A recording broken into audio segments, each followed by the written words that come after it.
שלום, בוקר טוב. בוקר אור. חוקר אסלאם, מחבר הספר ג'יהאד בין הלכה למעשה. אנחנו שומעים בימים האחרונים הצעות שונות מה לעשות כדי להרתיע גם אנשים שמוכנים ללכת אל מותם. ההצעות האלה מתבססות על האסלאם, הזויה שבהם בעיני הידיעות שלי לקבור מחבלים עם חזיר, כי עבורם זה מעבר של כל הקווים, וראינו בימים האחרונים אנחנו שומעים צפות כל מיני הצעות מהסוג הזה. יש בכלל משהו בכל הסוגיה הזו, או שבן אדם שהולך אל מותו לא מעניינות אותו כל הסוגיות האלה? קודם כל צריך להבין, כשמדברים על פתרונות צריך להבין מה הבעיה. והבעיה היא לא כלכלית, כי הרי אנחנו רואים שחלק מהמרצחים שפעלו בימים האחרונים באו ממשפחות מאוד מבוססות, היא לא קשורה לשטחים, היא לא לאומית.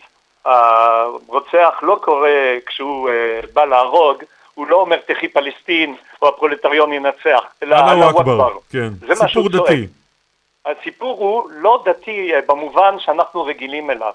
השריעה, ש90% מהפלסטינים רוצים אותה, אומרת שיש חובת פרט של ג'יהאד הגנתי לחסל את מדינת היהודים ולהרוג את האזרחים שלה. זה מה שלומדים בבתי הספר בשטחים הפלסטינים ובחלק מהמסגרות בתוך הארץ.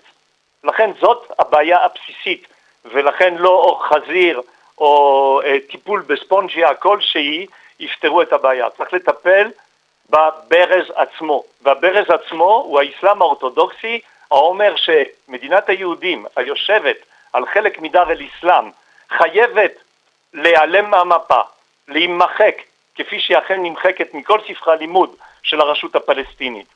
וברגע שאנחנו נטפל בשורש הבעיה, יש סיכוי לפתרון, וכל עוד לא נטפל בשורש הבעיה, נפחוס המון כוחות, נסבול המון נפגעים, ושום דבר לא ייפטר. זה בצד אחד, זו הבעיה. אני שואל אבל עוד פעם, מכיוון שאתה מתמחה בכל ההלכות האלה, יש בזה משהו יש משהו בכלל פשוט מאוד, שהוא אכן קיים, לא אור של חזירים, אלא יש כלל במשפט המוסלמי שנקרא דוף אל מומינינה, זאת אומרת חולשת המאמינים. אנחנו רגילים לעשות פשרות, ויתורים, בתקווה שזה יביא להרגעת השטח. ההפך הוא הנכון, ככה השייח' קרדאווי פסק שאסור לעשות הסכם עם הישראלים מכיוון שהם רוצים הסכם. זאת אומרת, החולשה של ישראל, שאנחנו הרי רוצים אותה כפשרה וכרצון טוב, מתפרשת בצד השני כחובה להילחם בנו. לכן רק יד חזקה, למרות שזה כואב לנו ואנחנו לא אוהבים את זה, רק יד חזקה, סגירה של כל המסגרות האלה, המלמדות את השנאה לישראל, לדוגמה חסימת אל-ג'זירה, שהיא היום מטיפה נגד עם ישראל ונגד עם היהודי, ועוד הרבה דרכים כמו שעושה היום הסיסי במצרים, שהוא סגר עשרות אלפי מסגדים לא חוקיים, והוא משנה תוכניות הלימודים לעשות את אותו דבר בארץ.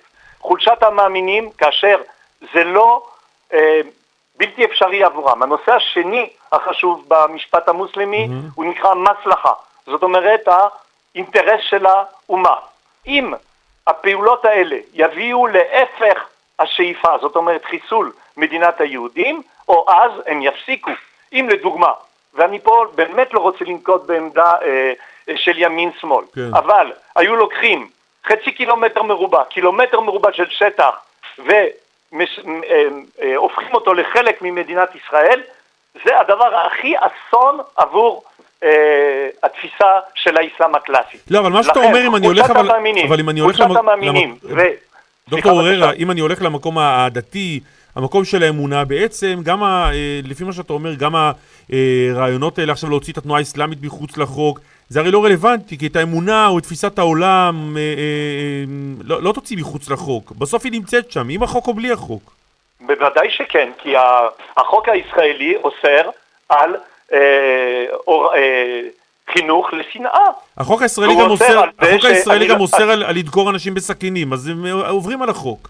כן, אבל אם ילד בן 13 בא לרצוח ילד בן 13, זה סימן שזה מה שלימדו אותו. ואם האמא של המחבלת שמחה שהמחבלת הלכה לעשות פיגוע כזה של שועדה, זה דבר שהוא אסון. מה שאני שואל זה משהו אחר, אם נוציא את התנועה האסלאמית מחוץ לחוק, הילד בן 13 לא ייקח סכין, כי זה אסור. בוודאי שלא, אם לא ילמדו אותו בבית ספר. וזה אנחנו יכולים לפקח על זה, בתוך הקו הירוק בוודאי, ובמסגרת הסכם אוסלו לדרוש את זה גם. זה דבר שהוא פשוט בתכלית הפשטות, אלא מה? צריך לעמוד על זה, צריך לעמוד על זה. יש מישהו בעולם שפיצח וגם ביצע את המלחמה הזו המושכלת בתפיסת העולם המוסלמית הקיצונית הזו? היחיד שעושה את זה היום זה הסיסי. נשיא מצרים. תקרא טוב מה שהוא עושה היום. בלי בג"ץ ובלי בצלם. עם בג"ץ ועם בצלם. זה חוקי, זה בסמכותו לפקח על תוכניות הלימודים. הוא בג"ץ והוא בצלם. כן. כן, עם בג"ץ ועם בצלם. מה הבעיה? זה חוקי, זה חוקי. זה ראוי וזה מוסרי. לא מלמד שנאה, לא אצלנו ולא אצלם. דוקטור אפרים הררה, תודה רבה לך. תודה רבה לך גם. בשמחות להתראות. שלום, שלום.